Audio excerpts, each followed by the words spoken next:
హరి ఓం.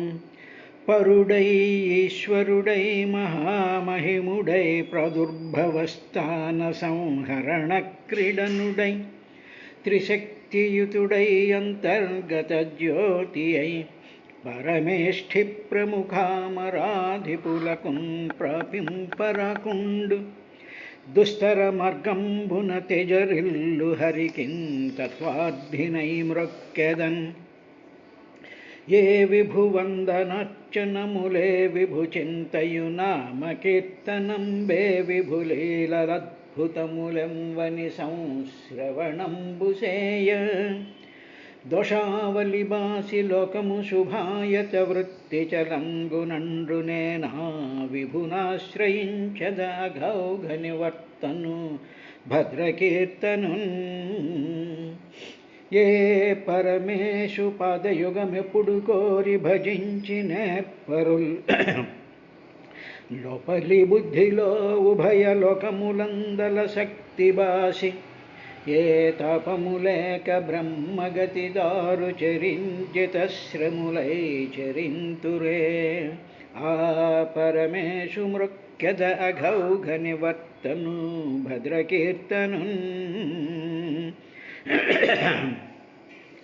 తపములు శశి అయిన మరి దానములెన్నియు శేషి అయిన ఏ జపములు శశి అయిన ఫల సంచయమెంవని జర్పకున్న హేయ పదములై దురంత విపదంచిత రీతిగా నొప్పుచుండు అయ్య పరమితున్ భజించద ఘౌఘ నివర్తను భద్రకీర్తను.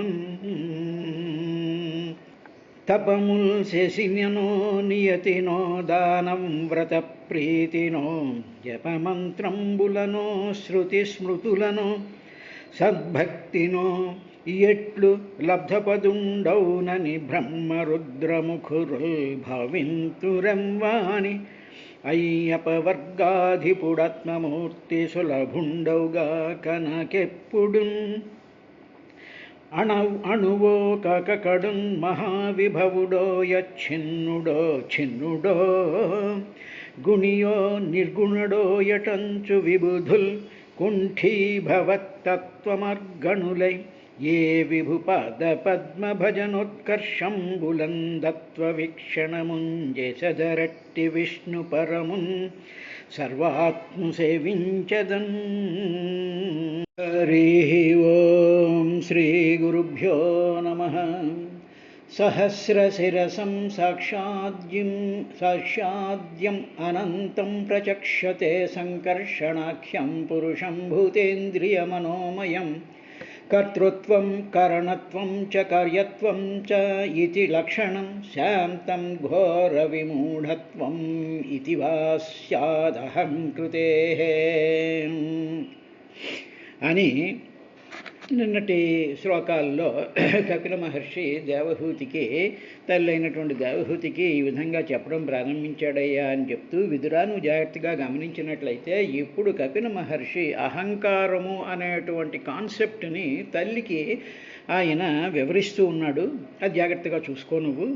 ఈ అహంకారము అనేటువంటిది సాధారణంగా ఏం చెప్తూ ఉంటారంటే అహమితి బుద్ధిం కరోతి ఇది అహంకార.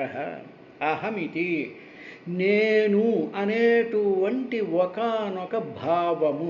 ఇప్పుడు మనం జాగ్రత్తగా కానీ గమనించుకున్నట్లయితే, మనం చూస్తూ ఉన్నట్లయితే మానవుడికి ఓ శరీరం ఉంది, శరీరం బాగానే ఉంది. అలాగే సమస్త జీవులకి శరీరాలు ఉన్నాయి. అదేవిధంగా ఈ జీవులు నివసించడానికి తగ్గట్టు మెటీరియల్ మ్యాటర్ ఉంది. తర్వాత ఏదో ఆకాశం ఉంది, పంచభూతాలు ఇవన్నీ ఉన్నాయి. ఇవన్నీ ఉండడం ఒక ఎత్తు, శరీరం ఉండడం ఒక ఎత్తు.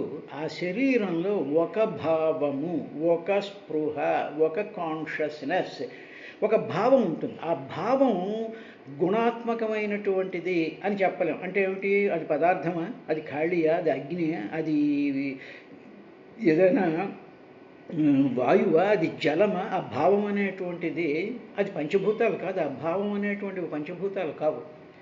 అదేవిధంగా ఆ భావము అనేటువంటిది ఒక పదార్థం కూడా కాదు. కాబట్టి ఇప్పుడు అహమితి బుద్ధిం కరోతి ఇది అహంకార. అటువంటి ఒక భావం అంటే ఏమిటి? ఈ పదార్థమయం కానీ, కాలం కానీ, తర్వాత ఇంద్రియాలు కానీ, మనసు కానీ, ఇవన్నీ కాదు. అహంకారం అనేటువంటిది ఏమిటి అంటే నేను అనేటువంటి ఒకానొక బుద్ధి. బుద్ధి అంటే ఏమిటన్నమాట? ఒక భావన. ఆ బుద్ధిని అహంకారం అంటారు. అది పదార్థం కాదు. అహమితి బుద్ధిం కరోతి ఇది అహంకారః. ఇప్పుడు ఆ పరమాత్మలో అంటే ఆ పరమాత్మలో మాయాశక్తులు త్రిగుణాలు, దాంట్లో కాలం, తర్వాత పంచమహాభూతాలు, తర్వాత దశ ఇంద్రియాలు, 24 తత్వాలతో కూడుకున్నటువంటి దాంట్లోకి ఆయన తన యొక్క చైతన్య శక్తిని ప్రవేశపెట్టాడు. ఆ కాలం కూడా వచ్చింది. ఆ చైతన్య శక్తి పురుష రూపంలో ఉంది. ఈ మిగతావన్నీ కూడా ప్రకృతి స్వరూపంలో ఉన్నాయి. దాంట్లోకి కాలం ఎంటర్ అయింది అని తెలుసుకున్నావు కదమ్మా. అలాగా వచ్చినప్పుడు ఒక భావం వచ్చింది ఆయనకి. ఆ భావమే ఆ బుద్ధికి మహాబుద్ధి.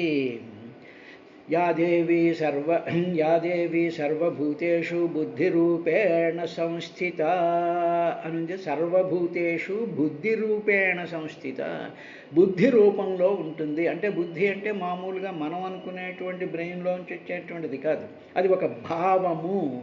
అది ఒక బ్రహ్మాండమైనటువంటి ఒక వెలుగు లాంటిది. ఆ వెలుగు పదార్థం కాదు ఆ బుద్ధి. ఆ అహంకారం అనేటువంటిది, భగవద్ అహంకారం అనేటువంటిది ఒక భావన.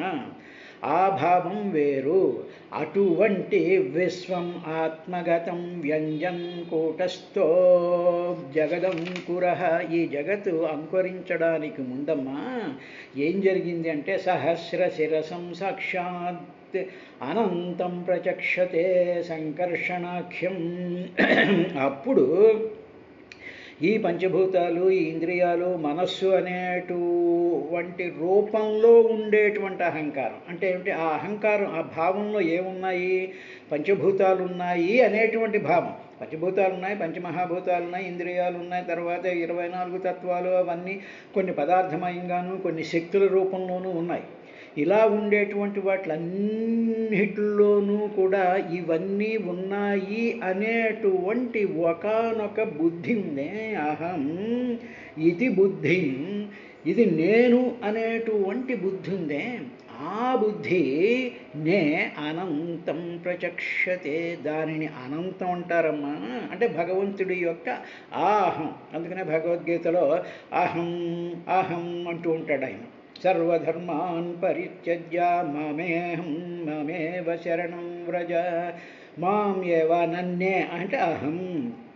అహం సర్వభూతాని హృద్దేశే తిష్టతి అర్జున అన్నాడు. అహం. ఆ అహం ఏమిటి అంటే ఇవన్నీ నావే, వీటన్నిటిలోనూ నేనే ఉన్నాను అనేటువంటి భావాన్ని అహం అంటారమ్మా అన్నాడు.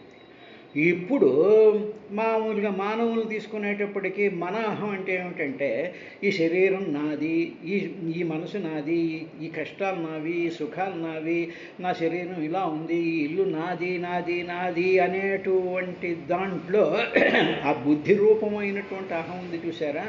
ఆ అహం ఉంది. ఆ అహం ఎలా బిహేవ్ చేస్తుంటే అది భావం మాత్రమే.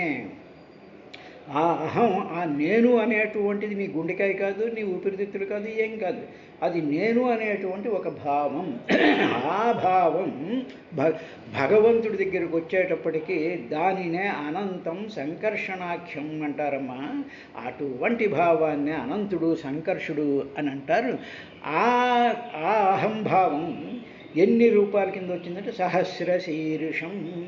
ఆ భావం ఏం చేసింది అంటే సహస్రశీర్షం అనేక కోట్లాది జీవరాశుల యొక్క శరీరాల్లోకి, దేవతల 14 భువనాల్లో ఉండేటువంటి సమస్త జీవులలోకి కూడా ఆ నేను అనేటువంటి అహంభావం సహస్రశిరసం అలాగ వ్యాపించిపోయింది ఆ భావం అని చెప్పిన తర్వాత అప్పుడు ఏం జరిగింది అనేటువంటి దాన్ని చెప్తూ ఈ అహంకారం అమ్మ 3 రకాలుగా ఉంది. అంటే ఆ భగవంతుడిలో ఉండేటువంటి అహంకారాన్ని 3 పార్టుల కింద చూడొచ్చు. అదేమో ఒకటి వైకారికం, రెండవది తేజసం, మూడవది తామసం. అని ఆ అహంకారాన్ని 3 పార్టుల కింద చేశారు. అటువంటి అహంకారం నుంచే ఏమిటి పుట్టేయి అంటే మనసు ఇంద్రియాణాంచ భూతానాం మహతామపి. ఆ అహంకారంలో నుంచి ఈ మనస్సు ఇంద్రియాలు పంచమహాభూతాలు ఆ అహంకారంలో నుంచి పుట్టాయి, అంటే ఆ భావంలో నుంచి పుట్టాయి. ఏమిటండి భావంలోంచి పుట్టాయి అంటే సింపుల్ ఎగ్జాంపుల్ ఏం లేదు. ఉదాహరణకి ఒక కవి ఉన్నాడు అనుకోండి, ఆ కవికి ఏమిటో భావం కలుగుతుంది. ఆ భావం కలిగినప్పుడు ఏం చేస్తాడు? ఆ భావం అనేటువంటి పదార్థం కాదు, ఆ భావం అనేటువంటిది కవిత్వం కాదు, ఆ భావం అనేటువంటి అక్షరాలు కాదు, ఒక అనుభవము, ఒక కాన్షియస్నెస్, ఒక చైతన్యంగా ఉండేటువంటి ఒక స్ఫురణ అహం అనేటువంటిది కలుగుతుంది. అప్పుడు ఆ కవికి ఏం చేస్తాడు అంటే ఆ కలిగినటువంటి ఆ భావాన్ని అప్పుడు అక్కడ ఏదో పదాల కింద, ఏదో కవిత్వం కింద, ఓ పాట కింద, పద్యం కింద ఏదో రాస్తూ ఉంటాడు. అదేవిధంగా ఈ భగవంతుడి యొక్క ఆహంలో నుంచి కవికి ఏ విధంగా అయితే భావాల్లోంచి కవిత్వం పుడుతుందో అదేవిధంగా నాట్యం చేసేటువంటి వాళ్ళకి ఒక భావం ఉంటుంది. ఆ భావం వాళ్ళలో కలిగినప్పుడు ఏం చేస్తారంటే శరీరానికి అదుపుతూ డ్యాన్స్ చేస్తూ ఉంటారు. అదే ఒక భావం ఉంటుంది. ఆ భావం కలిగినటువంటి వాళ్ళు రకరకాలైనటువంటి పనులు చేస్తూ ఉంటారు. ఆ అహం స్వరూపం, ఆ భావం ఈ ఇంద్రియాలని ఆ భావంలో నుంచే వచ్చాయి. అంటే మొట్టమొదట భగవంతుడి యొక్క భావంలో ఈ మనసు, ఈ పంచభూతాలు, తర్వాత 24 తత్వాలు అనేటువంటి ఆ భావంలో నుంచి, ఆ అహంభావంలో నుంచి వచ్చాయమ్మా. అవి 3 రకాలుగా ఉంటాయి. అవి వైకారికం, తైజసం, తామసం అంటారు. దాని నుండి పంచభూతానామపి భవః, అందులో నుంచి మనసు, ఇంద్రియాలు ఇవన్నీ కూడా పుట్టుకొచ్చాయమ్మా అని చెప్పిన తరువాత అమ్మ ఇప్పుడు ఆ భావం యొక్క లక్షణం ఏమిటంటే కర్తృత్వం కరణత్వం చ కార్యత్వం చ ఇతి లక్షణం శాంతఘోర విమూఢత్వం ఇతి వా స్యాదహంకృతే. ఇప్పుడు ఆ అహంకారం భావంలో నుంచే కదా ఇంద్రియాలు మనసు పుట్టుకొచ్చాయి. ఇంద్రియాలు పుట్టుకొచ్చాయి అంటే ఏమైపోతుంది అన్నమాట, కర్తృత్వం వచ్చేసింది కదా, ఇంద్రియాలతోనే చేస్తూ ఉంటుంది ఈ అహం, ఆ భావం అన్నమాట, ఆ కోరిక అన్నమాట. లేకపోతే దానికి సంబంధించినటువంటి స్పృహ ఏం చేస్తుంది అంటే నేను చూడాలి అనేటువంటిది, నేను చూడాలి అనుకునేటువంటిది ఒక భావం. ఆ భావం ఎందులో నుంచి వచ్చింది? మనసులో నుంచి. ఆ మనసు ఎందులో నుంచి వచ్చింది? అహంభావంలో నుంచి వచ్చింది. నేను అనేటువంటి భావంలో నుంచి ఇంద్రియాలైనటువంటి ఈ పంచేంద్రియాలు, పంచకర్మేంద్రియాలు పుట్టుకొచ్చాయి మానవుడికి. అదేవిధంగా భగవంతుడిలో ఉండేటువంటి ఆ వైకారిక తేజస, తామసం అనేటువంటి ఆ భావాత్మకమైనటువంటి అహంకారంలో నుంచి ఈ సహస్ర శీర్షాలతో ఉండేటువంటి ఈ లోకాల్లో ఉండేటువంటి కోట్లాది జీవుల యొక్క అహంకారం కూడా అలాగే వచ్చిందమ్మా. అని వచ్చి ఈ అహంకారం ఏం చేస్తుంది అంటే కర్తృత్వం, కరణత్వం, కార్యత్వం చ, దానికి మళ్ళీ 3 లక్షణాలు ఈ అహంకారానికి. అదేమిటంటే కర్తృత్వం, కరణత్వం. కర్తృత్వం నేను చేస్తున్నాను అనేటువంటి భావం, అది భావం కదా అహం అనేటువంటిది, కాబట్టి నేను చేస్తున్నాను అనేటువంటి భావం వచ్చింది.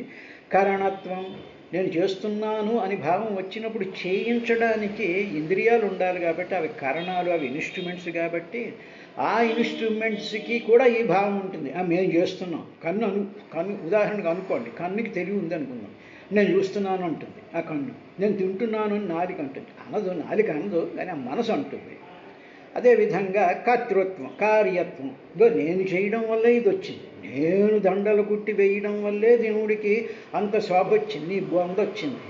ఏం మాట్లాడుతున్నావు నువ్వు దండలు కుట్టావుట, నువ్వు వెళ్ళి వేసావుట, వేసేటప్పుడు కృష్ణుడు వెలిగిపోతున్నాడు, దానికి ఫోటోలు తీసేసుకుని ఇటు నుంచి ఫోటోలు తీసేసుకుంటూ ఉంటాం. ఇటువంటి ఇవన్నీ కూడా దానినే ఏమన్నాడంటే శాంత ఘోర విమూఢత్వమితి సా స్యాదహంకృతే. అటువంటి విమూఢత్వం, అజ్ఞానం ఒకటి కూడా ఇందులో నుంచే డెవలప్ అయిందన్న. ఈ అహంకారంలో నుంచే మూర్ఖత్వం డెవలప్ అయింది. నువ్వు వేయకపోతే దండలు వాడి శోభ రాదా, నువ్వు పూజ చేయకపోతే అక్కడ గుళ్ళో ఇంకా ఏమీ జరగవా, ఏం మాట్లాడతారు వీళ్ళు మాటలు. అందుకని విమూఢత్వం స్యాదహంకృతే, ఆ అహంకారంలోంచే ఈ మూర్ఖత్వం, ఈ స్టూపిడిటీ, ఇవన్నీ మేము చేసి చూస్తున్నాము అనేటువంటిది వచ్చి దాని చుట్టూ తిరుగుతూ తప్పట్లు కొడుతూ వాళ్ళ ముడి నాకుతూ ఉండేటువంటి రహస్యం ఇందులో ఉంది. తర్వాత ఈ అహంకారం సరైనటువంటి అర్థం చేసుకున్నటువంటి వాడికి శాంతం, ఆ అహంకారంగా పరమశాంతంగా ఉంటుంది. అదే అహంకారం ఘోరం, భయంకరమైనటువంటి పనులు చేసేటువంటి లక్షణాలు కూడా ఈ అహంకారంలో నుంచి వచ్చాయమ్మా అని చెప్పిన తరువాత అప్పుడు ఏం చేశాడు అంటే ఆయన, ఓ విదురా ఈ విధంగా చెప్పడం ప్రారంభించాడయ్యా అని 27వ శ్లోకంలో వైకారికాద్వికుర్వాణాన్ మనస్తత్వమజాయత యత్సంకల్ప వికల్పాభ్యాం వర్తతే కామసంభవః. ఈ వైకారికం అంటే సాత్వికమైనటువంటి అహంకారం అనుకున్నాగా, భగవంతుడి యొక్క అహంకారం 3 పార్ట్లు అనుకున్నాగా, అందులో వైకారిక, ఆ వైకారికం అనేటువంటి అంటే ఆ సాత్వికాహ స్వరూపం అనేటువంటి అహంకారంలో నుంచి మనస్తత్వం, మనస్సు అనేటువంటి ఒక స్థితి ఏర్పడింది. ఆ అహంకారం, ఆ భావంలో నుంచి ఆ భావాన్ని ఎక్స్ప్రెస్ చెయ్యడం కోసం అని చెప్పి మనస్సు అనేటువంటి ఒక కరణం ఏర్పడింది. ఒక భావం మనలోకి వచ్చింది అంటే ఆ భావాన్ని ఎక్స్ప్రెస్ చెయ్యడానికి, ఆ భావాన్ని వ్యవహారంలోకి తీసుకురావడానికి ఒక కారణం, ఒక ఇన్స్ట్రుమెంట్ ఉండాలిగా. నాకు ఒక కవిత్వం వస్తున్నప్పుడు నాకు అది రాయడానికి నా చేతిలో పెన్ను, అది దాని మీద రాయడానికి ఒక కాగితం ఒకటి ఉండాలిగా. అదేవిధంగా వికుర్వాణాత్ వికారం చెందినటువంటి అంటే మార్పు చెందుతూ ఉండేటువంటి ఆ వైకారిక అహంకారంలో నుంచి మనస్తత్వం, మనస్సు అనేటువంటి ఒక స్థితి ఏర్పడింది. మొట్టమొదటి ఒక స్థితి. ఆ స్థితి దేంట్లోకి వెళ్ళి కూర్చుంది అంటే బ్రెయిన్లోకి వెళ్ళి కూర్చుంది. అలాగే మొత్తం విశ్వంలో ఉండేటువంటి విరాస్వరూపాల్లో లక్షలాది కోట్లాది జీవరాశుల యొక్క అనంతతత్వం ఉందిగా. ఆ అనంతతత్వంలో ఉండేటువంటి ప్రతి జీవిలోకి, ప్రతి శరీరంలోకి కూడా మనస్సు అనేటువంటిది ఆ అహంకారం, ఆ భావంలో నుంచి వచ్చిందమ్మా. మనస్తత్వం అజాయత, ఆ మనస్తత్వం అనేటువంటిది అజాయత పుట్టింది. ఇప్పుడు ఈ మనస్సు అనేటువంటిది ఎక్కడి నుంచి పుట్టింది? భగవంతుడి యొక్క అహంలో నుంచి. అంటే భగవంతుడు నేను అనేటువంటి భావంలో నుంచి, ఆ నేను అని భగవంతుడు అనుకుంటే ఊరుకోలేదు.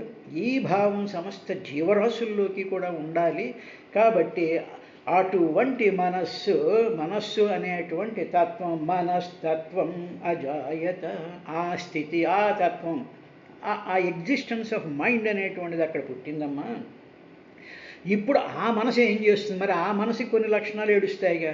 ఆ లక్షణాలు ఏమిటంటే యత్ సంకల్ప వికల్పాభ్యాం, ఆ మనస్సు, that particular aspect of mind ఏం చేస్తుందంటే సంకల్ప వికల్పాభ్యాం, దానిలో నుంచి సంకల్ప వికల్పాలు అనేటువంటివి పుడతాయి. అంటే సంకల్పం చేయడం, వికల్పం చేయడం.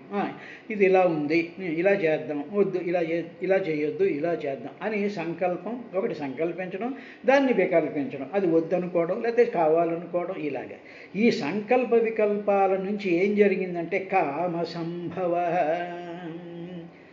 కోరికలు పుట్టడం ప్రారంభించాయి. అంటే ఇప్పుడు కోరికలు ఎక్కడ పుడుతున్నాయన్నమాట? మనసులో పుడుతున్నాయి. సంకల్పం చేసాం, ఇవాళ అక్కడికి వెళ్ళాలి, బాగానే ఉంది. అక్కడికి వెళ్ళిన తరువాత అక్కడ ఏవో చూసిన వెంటనే కామ సంభవ, కోరికలు పుడతాయి. ఇవేవో కొనుక్కోవాలి, కొనుక్కోవాలి, గాడిద కొనుక్కోవాలి, గుర్రం కొనుక్కోవాలి, లేకపోతే గుళ్ళోకి వస్తే ఫోటోలు తీయించుకోవాలి, ఏవో కోరికలు పుడుతూ ఉంటాయి అన్నమాట. ఇలాగా సంకల్ప వికల్పాత్మకమైనటువంటి దాంట్లో వర్తతే కామ సంభవ.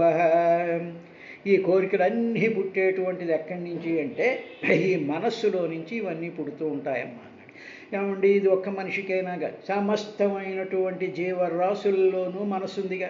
మీరు ఏ జీవరాశినైనా తీసుకోండి, ఏ జీవుడినైనా తీసుకోండి, పురుగు దగ్గర నుంచి బ్రహ్మ వరకు. బ్రహ్మకి ఏం పుట్టింది అంటే ఈ సృష్టి చెయ్యాలనేటువంటి సంకల్పం పుట్టింది. అదే నారదాది మహర్షులు భక్తి చేయాలనేటువంటి సంకల్పం పుట్టింది. రావణాది రాక్షసులకి లోకాలు అనుభవించాలి అనేటువంటి సంకల్పం పుట్టింది. మనలాంటి మానవులందరికీ అది తినాలి, ఇది తినాలి, ఇది కొనుక్కోవాలి, అది కొనుక్కోవాలి, ఈ చీర కట్టుకోవాలి, ఈ ఫోటోలు గుళ్ళోకి వెళ్ళి తీయించుకోవాలి, ఇవన్నీ పుడుతూ ఉంటాయి. చూసారా? ఇవన్నీ కామనే కదా. ఎవరు తీసుకున్నా, ఏ దేశంలో తీసుకున్నా, ఏ లోకంలో ఉన్నా ఇవన్నీ కామనే కదమ్మా. ఇప్పుడు ఇవన్నీ ఎక్కడి నుంచి వచ్చాయి? అంటే పరమాత్మకు ఉండేటువంటి అహంకారంలో నుంచి వచ్చాయి కదా. అంటే మూల కారణం బవ్వడనాది మధ్యలయుడవ్వడు సర్వము తానే అయిన వాడెవ్వడు. అందువల్ల ఓహో స్వామి, నీ వల్ల నాకు ఈ కోరికలు కలుగుతున్నాయన్నమాట, నీ వల్ల నాకు సంకల్ప వికల్పాలు కలుగుతున్నాయన్నమాట, నీ వల్ల నాకు కోరికలు కలుగుతున్నాయన్నమాట. అసలు నేనేమనుకుంటున్నానంటే ఇదేదో నా గొప్పతనం, నాకు ఈ కోరిక కలిగింది అని చెప్పి నేను చాలా గొప్పవాడిని అయిపోయానని నేను అనుకుంటున్నాను. ఎంత స్టూపిడ్ ఫెలో నేను. అందుకని ఏమిటంటే విమూఢం, ఆ మూర్ఖత్వం, ఆ స్టూపిడిటీ నాకు నా యొక్క జ్ఞానం లేకపోవడం వల్ల నాకు ఈ విధంగా కలుగుతోంది అని చెప్పి మహాత్ముడైనటువంటి వాడు, తెలివైనటువంటి వాడు, జ్ఞానం కలిగినటువంటి వాడు, భగవంతుడు సత్యం అనుకునేటువంటి వాడు, స్వామి ఇదంతా నీ వల్ల కలుగుతోందన్నమాట అని చెప్పి ఆ భగవంతుడిని ఎప్పుడైతే ధ్యానిస్తూ ఉంటామో కామ సంభవ, ఈ కామములు, ఈ కోరికలు, వాటిని అంటిపెట్టుకోవడాలు ఇవన్నీ కూడా నశించిపోతాయి. కారణం ఏమిటో తెలిస్తే. అంటే ఏమిటనమాట, ఉదాహరణ మనకు కడుపు నొప్పి వచ్చింది అనుకోండి. కడుపు నొప్పి వచ్చింది అంటే కారణం ఏమిటి అన్నాం అనుకోండి. ఏదో అదేదో తిన్నావు, కారణం తెలిసిందిగా. కారణం ఎప్పుడైతే తెలిసిందో అప్పుడు నువ్వేం చేస్తావు, దానికి మాత్ర వేసుకుంటావు కదా, మాత్ర వేసుకుని కడుపు నొప్పి తప్పించుకుంటావు కదా. మరి అదేవిధంగా కారణం ఎవరంటే భగవంతుడు. ఇప్పుడు ఆ భగవంతుని పట్టుకో, ఆ భగవంతుని వేసుకో లోపల. వేసుకుంటే నీకు ఈ కడుపు నొప్పులు, తలనొప్పులు, ఈ ఫోటోలు, ఈ భేషజాలు, ఈ కబుర్లు, ఈ న్యూసెన్స్ ఏమి ఉండవు కదా. కాబట్టి ఈ మనసు దేనికి కారణమమ్మా, దీనికి మూల కారణమైనటువంటి వాడు. అందుకని మూల కారణం అవ్వడు వానినే శరణంబుజొచ్చదం, వారిని శరణం పొందాలమ్మా అన్న తర్వాత ఇప్పుడు ఈ మనసు ఈ విధంగా పనిచేయడానికి, ఈ మనసులు అంటే ఏమిటి, ఆ మహత్తరమైనటువంటి భగవంతుడి యొక్క అహంస్వరూపం దగ్గర నుంచి సాధారణమైనటువంటి జీవుల వరకు ఉండేటువంటి మనస్తత్వాలు ఉన్నాయే, ఈ మనస్సు అనేటువంటి తత్వం యద్విదు అనిరుద్ధాఖ్యాం హృషీకేణామధీశ్వరం శారదేందీవరశ్యామం సమ్రాజ్యం యోగిభిశనై. అమ్మా, ఈ మనస్తత్వం అనేటువంటిది ఉందా చూసాను, చెప్పాం కదా. అంటే భగవంతుడి యొక్క మనస్తత్వం దగ్గర నుంచి ఆ మనస్తత్వంలో నుంచి వచ్చినటువంటి మిగతా జీవుల యొక్క మనస్తత్వాలకి, వీటిలన్నిటికీ కూడా ఇంద్రియాలకి అధిపతి అయినటువంటి అనిరుద్ధుడు దీనికి అధీశుడు. అంటే ఏమిటనమాట, ఆ అహం భగవంతుడి యొక్క ప్రణాళికలో సమస్తమైనటువంటి ఇంద్రియాలు, మనస్సు అంటే ఇంద్రియాల యొక్క సమ్మేళనం కదా, ఆ మనస్సుకి తరువాత హృషీకాణం, ఇంద్రియాలకి అధీశ్వరం, వీటి ఇంద్రియాలకి అటు మనస్సుకి కూడా అధీశుడు. అంటే కంట్రోల్లో పెట్టుకునేటువంటి ఆ భగవంతుడి యొక్క అహంకారం ఉందే, ఆ భగవంతుడి యొక్క ఆ కంట్రోలింగ్ మెకానిజం ఉందే, దానిని శారద ఇందీవరశ్యామం, శరత్కాలంలో ఉండేటువంటి కలువ లాంటి నల్లనైనటువంటి రూపం కలిగినటువంటి ఎవరు అంటే అనిరుద్ధుడు, దానికి అధీశ్వరుడు. అంటే అందుకని చతుర్వ్యూహ చతుర్దంష్ట చతుర్గతి చతుర్వేద విదేకపాత్ అని ఉంది కదా. చతుర్వ్యూహ, ఈ భగవంతుడి యొక్క వ్యూహం ఉందే, ఆ ప్రణాళిక ఉందే, ఈ అహంస్వరూపం ఉందే, అందులో ఒక ప్రణాళిక రూపమైనటువంటిది అనిరుద్ధుడమ్మా. దాన్ని అనిరుద్ధ వ్యూహము అంటారు. ఆ అనిరుద్ధ వ్యూహము అంటే అనిరుద్ధ రూపంలో ఉండేటువంటి ఆ భగవంతుడి యొక్క అహంకారం నేను అనేటువంటిది ఈ సమస్త జీవుల యొక్క ఇంద్రియాలకు, ఈ సమస్త జీవుల యొక్క మనస్సులకు కూడా అధీశ్వరుడైనటువంటి వాడు. అంటే ఏమిటన్నమాట, ఆ పరమాత్మ యొక్క అహంస్వరూపమైనటువంటి అనిరుద్ధ అనేటువంటి ఒక పార్ట్ ఆఫ్ పరమాత్మ మన మనసుకి, ఇంద్రియాలకి ఆయన అధీశ్వరుడు. అందుకనే మనం పూజలు అవి చేసేసుకునేటప్పుడు ఏం చేస్తామంటే, ఆ మనస్సుకి అధీశ్వరుడైన అనిరుద్ధాయ నమః, ఓం సంకర్షణాయ నమః అని మనం ప్రద్యుమ్నాయ నమః, ఇవన్నీ వ్యూహాలన్నమాట. అంటే ఆ పరమాత్మ యొక్క ఆ డిఫరెంట్ ఆస్పెక్ట్స్ని చెప్తూ, అటువంటి అనిరుద్ధుడు ఎలా ఉంటాడంటే శారద ఇందీవరశ్యామం. శారద అంటే శరత్కాలంలో కలువు వలె నల్లగా ఉండేటువంటి లక్షణం అమ్మ ఆ అహంకారానికి. అంటే ఆ ఆ ఆ అనిరుద్ధుడి యొక్క రూపం కలువులా ఉంటుంది, వికసిస్తూ ఉంటుంది. అంటే అది అలా వికసిస్తూ ఉండేటప్పుడు సమస్తమైనటువంటి జీవుల యొక్క మనస్సులు కూడా వికసిస్తూ ఉంటాయి. అవి నల్లనైనటువంటి కలువల్లాగా వికసిస్తూ ఉండేటువంటి ఆ పరమాత్మ యొక్క అహంభావాన్ని అనిరుద్ధుడు అంటారు. ఆ అనిరుద్ధుడే సమస్తమైనటువంటి జీవుల యొక్క మనస్సు ఇంద్రియాలకి హృషీకాణామధీశ్వరం అనిరుద్ధాఖ్యం. అటువంటి పరమాత్మ యొక్క అహంకారాన్ని అనిరుద్ధుడు అంటూ ఉంటారమ్మా అని చెప్పి, అటువంటి అనిరుద్ధుణ్ణి యోగులు ఏం చేస్తుంటారు? యోగిభిశ్చనై సంరాధ్యం సంరారాధ్యం. యోగులైనటువంటి వాళ్ళు ఆ మనస్సులోనూ ఆ ఇంద్రియాలలోనూ అనిరుద్ధుణ్ణి శనై నెమ్మదిగా ఆరాధన చేస్తూ ఉంటారమ్మా అన్నాడు. ఆ ఆరాధన అనేటువంటిది మనస్సుని కంట్రోల్ చేసుకోవడానికి అనిరుద్ధ రూపమైనటువంటి భగవంతుడిని ప్రార్థించాలి అని చెప్పి భాగవతం ఒక సజెషన్ ఇస్తుంది. రేపటి కార్యక్రమంలో మీకు